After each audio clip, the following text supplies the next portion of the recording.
The last few precepts about glories. Isaiah 60 and 1, to restore your glory. Arise, shine, for thy light is come, and the glory of the Lord is risen upon thee. Isaiah 62 and 3, thou shalt also be a crown of glory in the hand of the Lord, and a royal diadem in the hand of thy God. Hosea 4 and 7, as they were increased, so they sinned against me. Therefore will I change their glory into shame. Remember I said, when you sin against God, He could take away your glory and it'll be turned to shame. And spiritual garments, you can have on garments of shame or the garments of glory.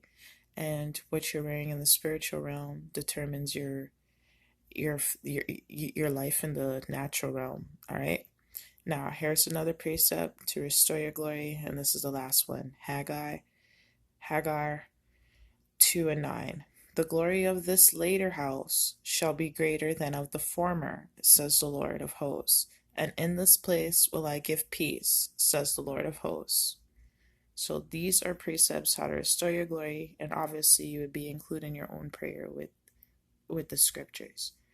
Take care, stay blessed, put God first.